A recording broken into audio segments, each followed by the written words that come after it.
What up, collectors? It's me, Kronos, from Stupid60 Figure with another unboxing video.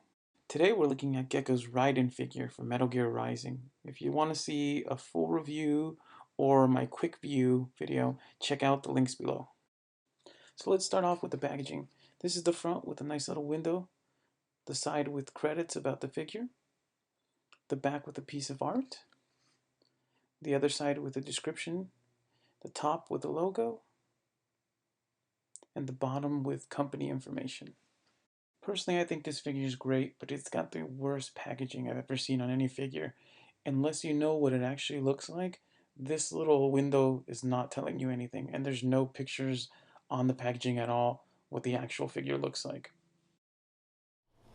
So, once you open the lid, you get a little card of the same artwork that's on the back of the box, just with a white background instead of this gray texture that it has on here. Here's a closer view of what it actually looks like. In the back with information about the figure and the sculptor. So let's pull it out of the packaging.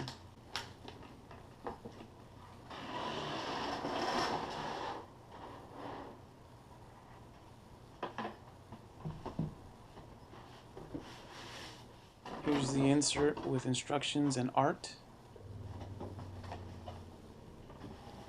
And here's an example of what the actual window looks like. You can't really tell unless you have something with color contrast on it. So it comes in standard figure packaging, taped together on the sides. Basically what you find in most figures nowadays. It's well wrapped, so no pieces are going to stick together and have paint rub off or get chipped.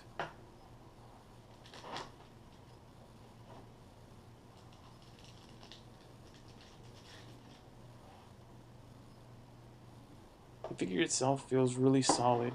And then here you have the base, which also feels solid other than the fact that it's actually hollow on the bottom.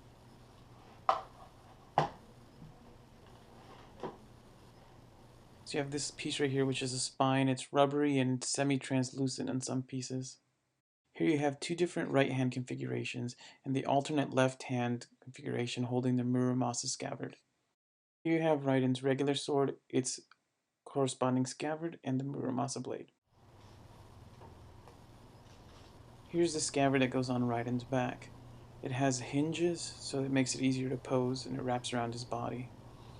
You can see it here on his back, positioned in the proper place.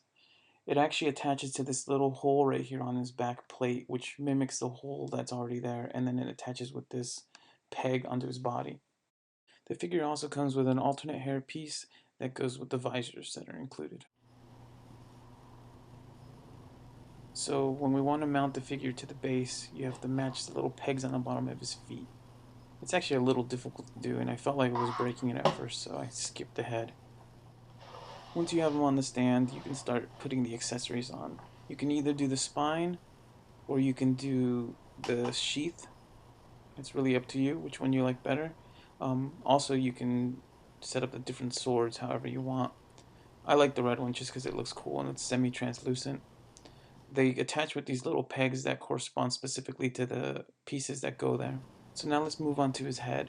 He comes with two different hair pieces, one for attaching visors and one just to stand alone. So the first thing you have to do is pull out the head and then pull out the light piece. It comes with batteries already installed and a little red LED there that actually shines through the eye of the figure. All you have to do is press this little button right here and his eye lights up. It actually looks better in real life than it does in my video. If you want to switch the visors, all you have to do is pop off the hair, find the visor you want, and insert that into the bottom of the smaller hair piece, and then put that back onto his forehead. So you can have him with the long hair, the short hair, a visor in dark, a visor in red, with the eye on, and with the eye on and the red visor. So now let's attach the scabbard to the back. It has a little hole on the side of his hip that you pop the first peg into. Then you loop it around to the back and you can pop it into the little hole on the back plate I like to take off the whole back plate and then insert it into the bigger peg that it comes with. So this is the configuration I like to have. The spine and the Muramasa blade. I think this kind of is the best setup that you can have for it.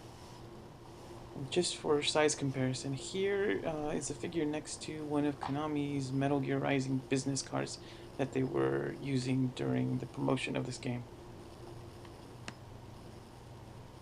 Well, I hope you guys liked this unboxing video. For more videos, check out our channel.